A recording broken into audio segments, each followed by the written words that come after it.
Pemukulan oknum Satpol PP di perbatasan Gorontalo, Sulawesi Tengah. Video pemukulan viral di media sosial.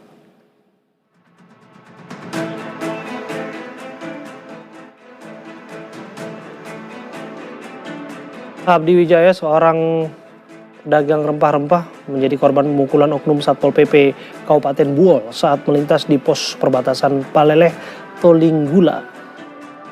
Kejadian bermula saat korban yang membawa rempah-rempah menggunakan mobil berhenti di pos perbatasan karena dilarang melintas oleh Babinsa.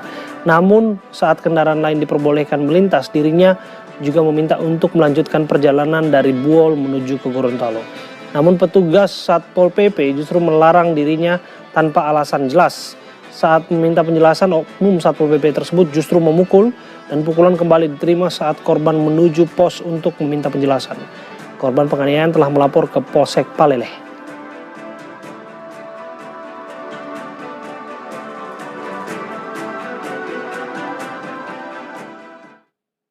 Dan saat ini sudah terhubung bersama kami Abdi Wijaya, seorang pedagang rempah-rempah yang menjadi korban pemukulan oknum Satpol PP di Kabupaten Buol. Assalamualaikum, selamat sore Pak Abdul. Waalaikumsalam, Ya. selamat sore. Ya. Pak Abdi, bisa dijelaskan kepada kami apa sungguhnya yang terjadi, Pak?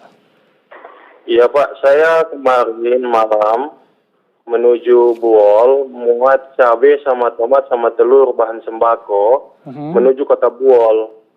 Cuman di saat buka tutup lockdown di wilayah Kabupaten Buol, kita agak kesulitan masuk untuk masuk di wilayah Kabupaten Buol dari Gorontalo, Pak. Tapi wilayah Gorontalo membolehkan untuk masuk ke wilayah Buol. Yang terjadi di lapangan, pihak Pol PP melakukan pilikasi terhadap sopir-sopir yang muat bahan sembako. Yang pertama cuma mobil ikan yang boleh lewat tanpa ada alasan yang jelas. Kenapa kita mobil sembako cabai nggak bisa lewat? Padahal bahan sembako cabai juga kan bahan yang mudah busuk. Oh, jadi Anda waktu itu sedang membawa cabai ya untuk diperjualbelikan ya di sana, Pak? Iya, saya bawa cabai dengan tomat, telur untuk diperjualbelikan karena waktu buka tutup jarak tempuhnya dari perbatasan Buol Gorontalo itu menuju pasar 2 jam. Saya harus tempuhnya dari perbatasan itu jam 6 sudah harus buka perbatasannya agar bisa ketemu sama pedagang di pasar itu jam 8 pagi. Apa alasan penghentian Anda yang disampaikan oleh petugas waktu itu? Alasannya yang pertama belum dites soal suhu badan. Kemudian para medis belum ada semua yang di wilayah Sulawesi Tengah Kabupaten Buol, para medisnya nggak ada, Pak.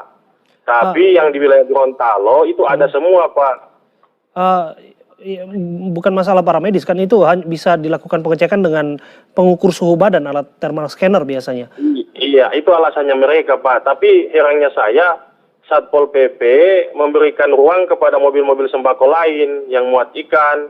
Tapi kita yang muat cabai nggak diperbolehkan lewat tanpa alasan yang jelas.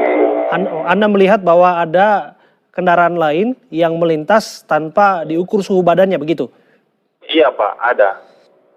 Oke, Anda mengetahui kendaraan itu membawa sembako apa, Pak? Membawa ikan, Pak. Iya. Oke. Waktu itu apa yang disampaikan petugas kepada Anda hingga ini kan ada terekam insiden pemukulan oleh oknum?